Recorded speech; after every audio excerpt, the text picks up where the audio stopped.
Okay, so we're back with Tasneen. Tasneen, is that Taseen? I'm sorry, The Taseen is your same. name. Taseen, yeah, I'm Yeah. sorry. Yeah, we're back with Taseen, and he has some more questions. He's been about Quran and science. There's been some anti-Islamic websites. He kind of read through that, and that's perfectly fine. We love all kind of challenges. So go ahead, Taseen. What seems to be on your mind right now? My question is related to the verse of the Quran which says the heaven is placed as a ceiling or canopy or something like that. But as we all know that the sky, it's something limitless. You can't really Right. fashion any boundary over there or any sort of a ceiling. And I think there's also an ayat or verse where it says that during the time of Qiyamah or during the end times, the sky will break down and fall. So a Hmm. bit like that. Okay. So my Well, question, let's deal with the first verse, yeah, which sure, sure. is that he raised. This is chapter 79, verse 28. Well, first of all, let me make it very clear. If the Quran says that the sky is a solid mass, then this is clearly contradicting science, right? We have no Yes, problem. absolutely. But that's not what the Quran says. It says that he has raised its ceiling and proportioned it. Now, some people might say, okay, well, ceiling is the same thing as something solid.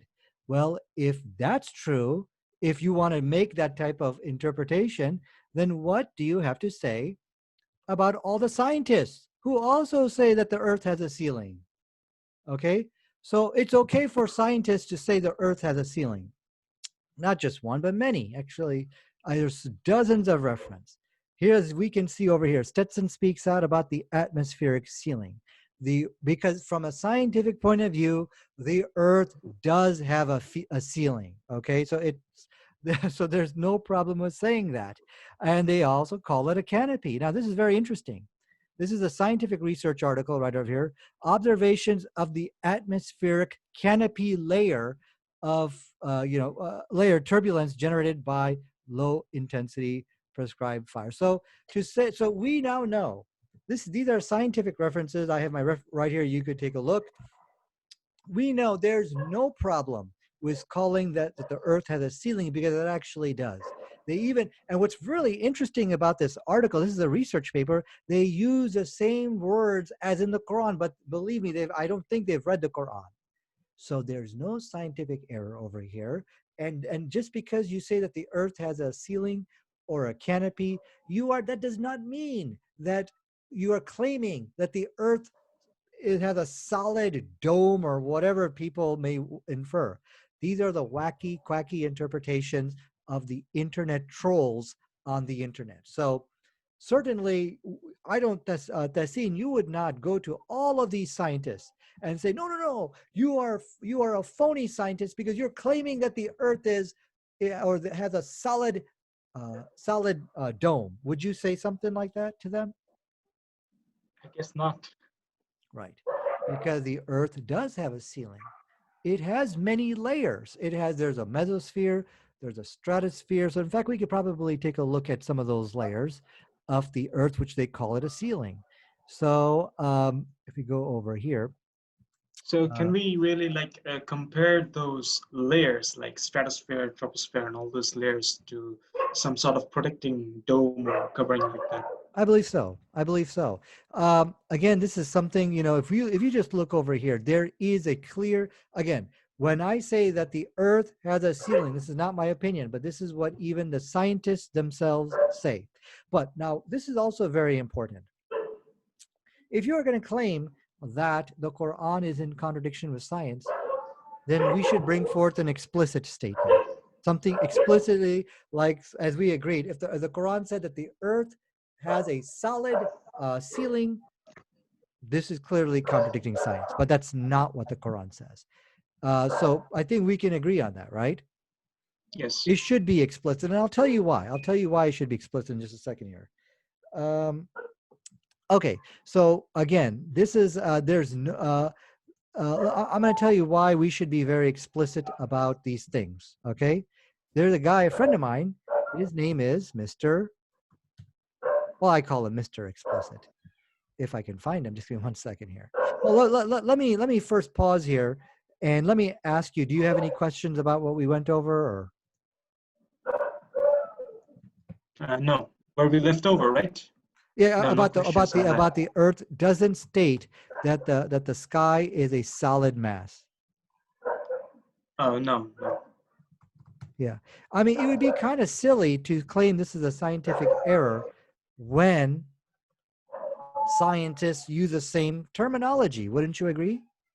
Yes, absolutely. I think they are actually using the same terminology, which is like sealing, which is actually mentioned in the Quran. And to my understanding, I think this has been used as some sort of a protective dome or something like that.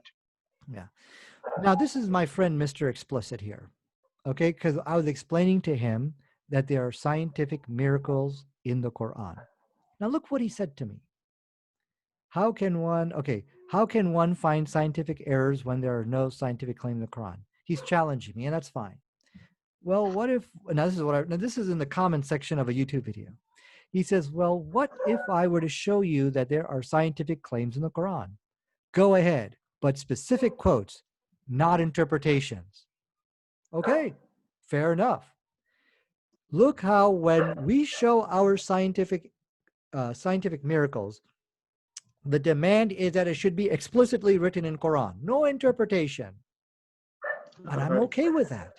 No problem. But I hope you can also welcome my same standard for if you are to show scientific errors in the Quran. I want it explicit, no interpretations. Is that fair? Yeah, pretty much. Yep.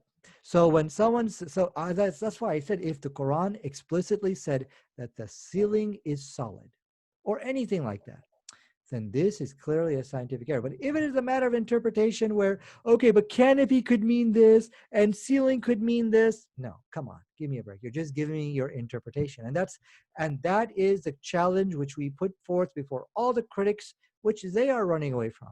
They know they will never be able to produce an explicit scientific error in the Quran. It can never happen. It will never happen. And they know that. That's why I'm talking to you. I mean, you're a nice guy, brother Tessin. But Thank my you. point is, I have no critics to debate with now. I've defeated every one of them, actually. I'm going to send you, if you look in the description of this video, I will post some of those debates in which we've had. So if there's no other questions, let me ask you a question. Do you have any questions on this? This topic, Yeah. no, not really. Okay, I think sounds I'm good. pretty much Do you feel lucid. satisfied with what you heard? Yeah, satisfied. Okay, great. I'm going to go and let you go, and let's continue the discussion. And if you find any more alleged scientific errors, please let us know, and we'll create another little show here. Okay, thanks a lot. Sure.